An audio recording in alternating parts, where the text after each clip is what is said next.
जय हिंद दोस्तों, सैनिक समाचारों में आपका हार्दिक स्वागत है। सबसे पहले मैं बात करूंगा डीए डीआर आखिर कब बढ़ेगा, कितना बढ़ेगा, बढ़ेगा या नहीं बढ़ेगा, आखिर सरकार क्या खेल रही है गेम। इसके लिए सीधा वर्कर यानी सेंट्रल गवर्नमेंट एम्प्लॉइज ने श्रीमती निर्मला सीतारमन को चिट्ठी लिख दी है कि आखिर क्या है माजरा, इसको क्लियर करिए। हम रोज रोज इसकी खबरें पढ़ पढ़ के परेशान हैं, आप इस मामले को संज्ञान में लीजिए। और हमारा बोनस के ऊपर आप कब इसको अनाउंस कर रही हैं, पीएलबी बोनस या अडोक बोनस के ऊपर पूरी चिट्ठी लिखी है, इसके बारे में बात करूंगा।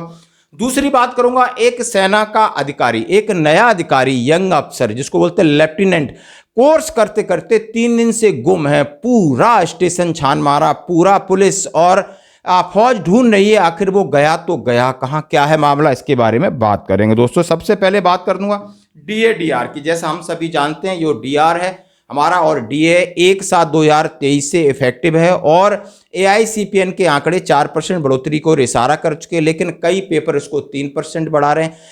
तमाम तरह का संशय कंफ्यूजन बना हुआ है कि भाई ये इस बार ये डीए का अनाउंसमेंट अब कब होगा, कितना होगा उसको भूल जाओ, लेकिन हर साल ये सितंबर के लास्ट वीक में हो जाता था। इस बार बिल्कुल भी सरकार इसके ऊपर चुप्पी साधे हुए, कैबिनेट बैठक भी हो गई है, आखिर उसके दिल में मन में क्या चल रहा है। और इसीलिए आहत होकर के अब confederation of central government employees and worker ने सीधा चिट्ठी लिखी है। जरा चिट्ठी आपको पढ़ के सुनाता हूं, फिर आखिर क्या है माजरा। इसमें लिखा है north Avenue new Delhi 11001, website इसकी दिया है, ईमेल दिया है, प्रेसिडेंट है रूपक सरकार, उनका नंबर है, सेक्रेटरी जनरल एसबी यादव साहब ने लिखा है। और उन्होंने लिखा है कॉन्फेडरेशन बोनस के बारे में आप हमें बताइए, डीए और डीआर 2023 के बारे में बताइए। 6 अक्टूबर 2023 का लेटर है, 6 अक्टूबर का। और लिखा है to Nirmala Sitharaman, honourable prime minister government of India, ministry of finance, North Block New Delhi 11001। Subject है डिक्लेरेशन ऑफ डीए अब्लिक DR, PLB and ad hoc bonus regulation. उन्होंने कहा है कि डीए यानी महंगाई भत्ता, महंगाई रात को आप डिक्लेरेशन करिए, और आपका अदोक बोनस है उसके बारे में आप उसको भी डिक्लेयर करिए, क्योंकि अभी फेस्टिवल्स आ रहे हैं। लिखा है respected madam, I would like to draw your kind attention towards non declaration of the due instalment of DA DR with effect from 1/7/2023। उन्होंने कहा है मैडम मैं आपका ध्यान आकर्षित करना चाहता हूं कि 1/7/2023 से जो हमारा महंगाई भत्ता, महंगाई राहत ड्यू है, उसका इंस्टॉलमेंट ड्यू है, उसके बारे में normally it use to be declare in the last week of September and 3 months of arrear paid in first week of October. अभी तक जितना देखा गया है कि सितंबर के आखिरी सप्ताह में इसकी घोषणा हो जाती थी कितना बढ़ेगा, और अक्टूबर में 3 महीने का एरियर है वो खातों में आ जाता था। लेकिन अभी सितंबर का लास्ट वीक भी चला गया, अक्टूबर का भी पहला सप्ताह खत्म हो गया, दूसरा सप्ताह आज से लग गया, लेकिन इसके ऊपर मामला कोई संज्ञान में नहीं लिया गया है। उन्होंने कहा severe discontent of their amongst employees of pensioners over the delay in announcement of the same. सारे कई लोगों में निराशा और हैरानी है कि आखिर डीए डीआर पर घोषणा क्यों नहीं हो रही, आखिर इसके पीछे क्या राजनीतिक या कुछ और चीज चल रही है, इसके बारे में लोगों को इस बात का भ्रम है। Similarly Durga Puja festival and Navratri approaching and PLB and ad hoc bonus 2 are to be declare. और जैसा कि फेस्टिवल से पहले इन सब चीज़ों का डिक्लेरेंस हो जाता था कि फेस्टिवल आ रहा है कि आपको बोनस कितना मिलेगा केंद्रीय कर्मचारियों के लिए, इसकी भी घोषणा नहीं हुई है। The confederation seek your immediate intervention in the above matter and request you to kindly cause of declaration, issuance of DADR order and the bonus order timely.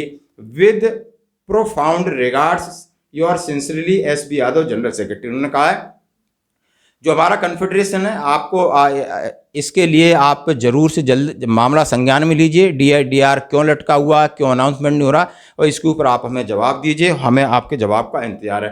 दोस्तों ये आपने लेटर पढ़ लिया कि हाँ जी दोस्तों कि अब डीआर के ऊपर लड़ाई थोड़ी तेज हो गई है और लोगों में संशय भी बढ़ता जा रहा है। जैसा कि तमाम अखबारें, कोई अखबार हैं जो 3 कोई 4 बढ़ा रहा है, कोई कब बढ़ाएगा नहीं बढ़ाएगा, डेली की जो गप्पें चल रही हैं उसके ऊपर पूर्ण विराम जरूर लगेगा। दोस्तों बढ़ते हैं अगली खबर की तरफ। जैसा मैंने बताया कि एक सेना का वायुस यानी यंग अफसर लेफ्टिनेंट कहाँ से गुम हुआ, ये वायुस ट्रेनिंग के लिए इन्फेंट्री स्कूल मऊ में था, और मऊ के अंदर फ्राइडे को पीटी होनी थी। पीटी डेज में सभी इसके समकक्ष अधिकारी वहाँ पर थे, बट ये श्रीमान जी वहाँ पर नहीं थे, एब्सेंट पाए गए। तो वहाँ पर जो वायुस विंग के सूबेदार साहब हैं उन्होंने देखा कि जाकर के लाइन में भी जो अपने रूम में भी नहीं है, सबसे पूछताछ की, नहीं मिली। जब उनका फ़ोन लगाया गया तो फ़ोन स्विच ऑफ है। जब उनकी बाइक देखी तो बाइक वहीं पर खड़ी है स्टैंड पे और वो नहीं है।